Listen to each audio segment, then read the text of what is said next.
الصلاة خير من النوم. السلام علیکم ورحمۃ اللہ وبرکاتہ۔ پیارے دوستو، اللہ تبارک و تعالیٰ نے والدین کا ایک ایسا رشتہ بنایا ہے جس کا کوئی نعم البدل نہیں ہے۔ اگر ساری کائنات میں بلا کسی غرض کے کوئی پیار کرتا ہے تو وہ صرف اور صرف والدین ہے۔ ماں باپ کا کوئی مول نہیں ہے، کوئی بدل نہیں ہے۔ ماں باپ بلا کسی غرض کے بے لوث محبت کرتے ہیں، اپنے بچوں کا کتنا خیال رکھتے ہیں۔ اگر آج آپ میں سے کوئی والد بن چکا ہے اور کوئی ماں بن چکی ہے تو یہ بات اور اچھی طرح سمجھ آئے گی کہ آج آپ اپنے بچوں کی کتنی خدمت کر رہے ہیں۔ رات میں بچہ جس وقت بھی اٹھاتا ہے آپ اٹھتے ہیں، اس کی گندگی صاف کرتے ہیں۔ ماں صبح اٹھ کر بچے کی مالش کرتی ہے۔ کتنی خدمت آج کے ڈیجیٹل زمانے میں کرنی پڑتی ہے۔ تو کبھی آپ نے سوچا ہے کہ جب اتنی سہولیات اور اتنی فیسلٹی نہیں تھی تو ہمارے والدین نے، ہمارے ماں باپ نے کتنی خدمت کی ہوگی؟ مگر آج بدقسمتی سے والدین کو ستایا جا رہا ہے۔ آج ماں باپ بوڑھے ہو جاتے ہیں جنہیں ہماری ضرورت پڑتی ہے، مگر آج بوڑھے ماں باپ کی قدر نہیں کی جاتی، ان کا دل دکھایا جاتا ہے اور انہیں الٹا سیدھا کہا جاتا ہے۔ اس سے بڑھ کر ایسی بدنصیب اولاد بھی ہوتی ہے جو اپنے بوڑھے والدین کو گھر سے ہی نکال دیتی ہے۔ ناظرین، ماں باپ اس لیے نہیں ہے کہ آپ انہیں گھر سے نکالیں، آپ انہیں پریشان کریں۔ حدیث پاک میں تو آیا ہے کہ ماں کے قدموں کے نیچے جنت ہے اور باپ جنت کے دروازوں میں سے ہے۔ لیکن آج کا نوجوان جب اپنی جوانی کو پہنچتا ہے تو اسے اپنے والدین ہی بوجھ نظر آنے لگتے ہیں۔ اے مسلمانوں، یاد رکھو کہ حضرت جبرائیل علیہ السلام نے ایسے شخص کے لیے بد دعا فرمائی ہے کہ جو اپنے والدین میں سے کسی ایک کو بڑھاپے کی حالت میں پائے اور ان کی خدمت کر کے خود کو جنت کا مستحق نہ بنائے۔ اور حضرت جبرائیل علیہ السلام کی اس بد دعا پر آپ صلی اللہ علیہ وسلم نے آمین فرمایا ہے۔ اللہ تبارک و تعالی ہر گناہ کی سزا آخرت تک مؤخر کرتا ہے، لیکن والدین کی نافرمانی کی سزا دنیا میں بھی ملتی ہے اور آخرت میں بھی ملتی ہے۔ پیارے دوستو، اپنے والدین کو خوش رکھا کرو۔ والدین ایسی عظیم ہستیاں ہیں جن کے بارے میں حدیث پاک کا مضمون ہے کہ میرے آقا علیہ السلام نے ارشاد فرمایا کہ جو بچہ اپنے والدین کو محبت کی نظر سے دیکھے اللہ اسے حج مقبول کا ثواب عطا فرماتا ہے۔ ذرا سوچئے کہ صرف محبت سے دیکھنے کا یہ اجر ہے تو خدمت کرنے کا کیا عالم ہوگا۔ ایک صحابی رضی اللہ عنہ نے عرض کیا کہ حضور، اگر کوئی 100 بار دیکھے تو ماں باپ تو گھر میں ہی ہوتے ہیں نا؟ تو آقا علیہ السلام نے فرمایا کہ اللہ اکبر و اطیب، اللہ بہت بڑا اور پاک ہے کہ اگر کوئی 100 بار بھی دیکھے تو اللہ حج کا ثواب عطا فرماتا ہے۔ یہ وہ ایسی ہستیاں ہیں جن کو محبت سے دیکھو تو حج کا ثواب ہے۔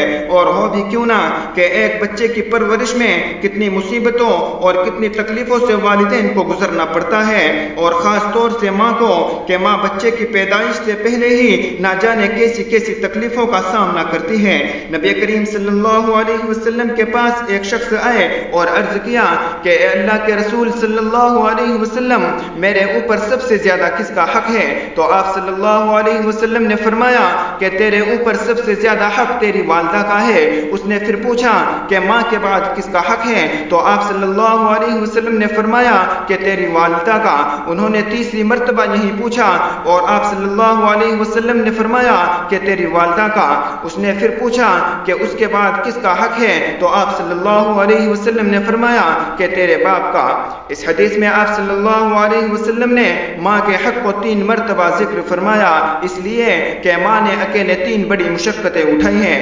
پہلی حمل کی مشقت کہ ماں اپنے بچے کو مسلسل 9 مہینے پیٹ میں رکھتی ہے اور اس زمانے میں بے پناہ تکلیف برداشت کرتی ہے۔ ہر اعتبار سے یہ زمانہ محتاط ہو کر گزارتی ہے کہ بچے کو کسی طرح کی کوئی تکلیف نہ ہو، اور دوسرے ولادت کے وقت کی مشقت کہ جب بچے کی ولادت ہوتی ہے اس وقت کی تکلیف اور درد کو ماں ہی برداشت کرتی ہے، اور تیسرے دودھ پلانے اور پرورش کرنے کی مشقت، یہ زمانہ بھی ماں کے لیے باعث تکلیف ہوتا ہے۔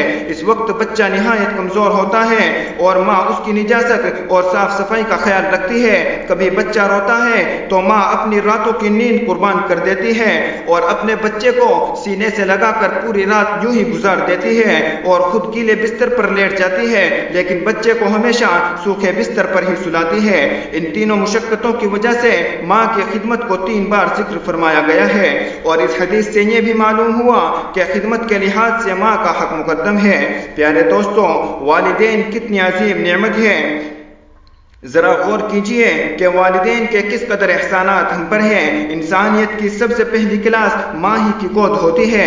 ماں چلنا سکھاتی ہے، ماں ہی بات کرنا سکھاتی ہے، اور جب بچے بڑے ہوتے ہیں تو والدین اپنی خون پسینے کی کمائی سے بہترین تعلیم و تربیت کا انتظام کراتے ہیں، خود بھوکے رہتے ہیں، اپنی تمام خواہشات کو اپنے سینے ہی میں دفن کر دیتے ہیں، لیکن اپنے بچوں کو کبھی کسی چیز کا احساس تک نہیں ہونے دیتے۔ والدین اپنی اولاد کے لیے تمام تر کوششیں کر ڈالتے ہیں کہ کسی طرح سے ہمارے بچے کامیاب ہو جائے۔ دنیا میں ہر کوئی آپ کو گرانے کی کوشش کرتا ہے، ایک والدین ہی تو ہیں جو آپ کو اپنے سے اونچے مقام پر دیکھنا چاہتے ہیں۔ پیارے دوستو، اپنے والدین کو وقت دیا کرو، ان کے پاس بیٹھا کرو، ان کی دعائیں لیتے رہا کرو۔ والدین کی دعائیں اولاد کے حق میں فوراً قبول ہوتی ہیں۔ والدین ایک عظیم نعمت ہے، والدین کی قدر کرو، والدین کی قدر ان سے پوچھو جن کے والدین نہیں ہیں۔ دونوں میں سے کوئی ایک بھی چلا جائے تو دنیا ویران لگتی ہے۔ باپ کا سایہ سورج کی طرح ہوتا ہے، گرم تو ضرور ہے لیکن چلے جانے سے اندھیرا چھا جاتا ہے۔ انسان کہیں بھی مصیبت میں ہو تو ماں کی دعا کام آتی ہے۔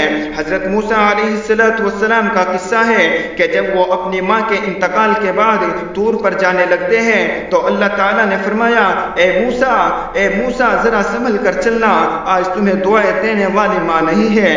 بندہ گھر سے نکلتا ہے، راستے میں کوئی حادثہ ہونے سے بچ جاتا ہے تو کہتا ہے کہ میں بچ گیا، اسے نہیں پتا کہ اس کے بچنے کے پیچھے اس کی ماں کی کتنی دعائیں ہوتی ہیں۔ بیٹا کہیں جاتا ہے تو ماں ہی سر پر ہاتھ رکھتی ہے اور کہتی ہے کہ اللہ تیری حفاظت فرمائے۔ بیٹا اپنے کام میں مشغول رہتا ہے، ماں کی دعائیں ساتھ رہتی ہیں۔ پیارے دوستو، والدین کی خدمت کیا کرو، ان کا حکم ہمیشہ سر آنکھوں پر رکھا کرو۔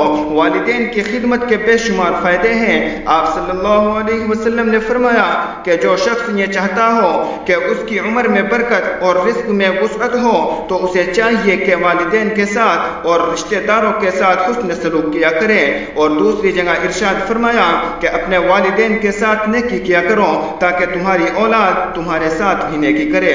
اللہ تبارک و تعالی ہم تمام کو اپنے والدین کا فرما بردار اور اطاعت کرنے والا بنائے اور ہمارے سروں پر والدین کا سایہ تا دیر قائم فرمائے۔ پیارے دوستو، آپ سے ایک گزارش ہے، اگر آپ نے ابھی تک ہمارے چینل روحانی مجلس سہارنپور کو سبسکرائب نہیں کیا ہے تو ضرور سبسکرائب کر لیجئے اور صدقہ جاریہ کی نیت سے اپنے عزیز و اقارب اور دوست و احباب میں ضرور شیئر کیجئے گا۔